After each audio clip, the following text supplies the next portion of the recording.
नमस्कार, मी भक्ती आहिरे व माझी सहकारी तनया खुटे आम्ही पेद सुराणा महाविद्यालय कनिष्ठ महाविद्यालयातील 11वी कला शाखेतील विद्यार्थिनी आहोत। आम्ही उडान या गटाचे प्रतिनिधित्व करत आहोत। शेतीतील नाशवंत पिकांना व शेतकऱ्याला योग्य बाजारभाव न मिळणाऱ्या समस्यांसाठी सौर वाळवणी यंत्र प्रकल्पाची संकल्पना आम्ही तुमच्या समोर सादर करीत आहोत। हा प्रकल्प सादर करण्यामागचा प्रमुख हेतू भविष्यातील नैसर्गिक अन्न प्रक्रिया, शेतीमालाला योग्य भाव व नाशवंत पदार्थ यांची साठवण क्षमता वाढवणे हा या प्रकल्पाचा प्रमुख हेतू आहे। तर सौर वाळवणी यंत्र म्हणजे काय? सौर वाळवणी यंत्र म्हणजे पारंपरिक समस्येवर नैसर्गिक उपाय। त्यातील कार्यतत्व म्हणजेच वर्किंग प्रिन्सिपल्स, हे यंत्र सूर्यप्रकाशातील उष्णता शोषून घेते आणि एक बंदिस्त कक्षेमध्ये ड्राईंग चेंबर्स गरम हवा निर्माण करते।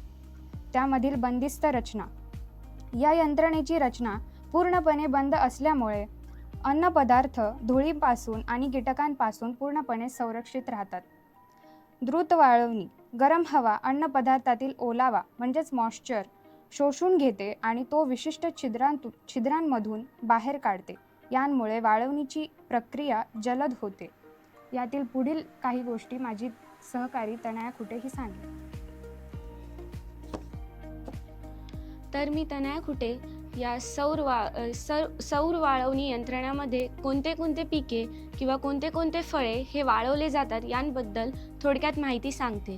तर भाजीपाल्यामध्ये कांदा, टोमॅटो, कोथिंबीर, लसूण असे इत्यादी प्रकारचा भाजीपाला व फळांमध्ये आंबा, द्राक्ष, मनुके बनवण्यासाठी व पपईचे काप असे इत्यादी प्रकारचे फळे व मसाले पिकांमध्ये आले, लसूण व इत्यादी मिरची असे इत्यादी प्रकारचे हे जे मसाले पिके अशा प्रकारचे अनेक फळे हे या सौर यंत्रणेमध्ये सुकवले जातात।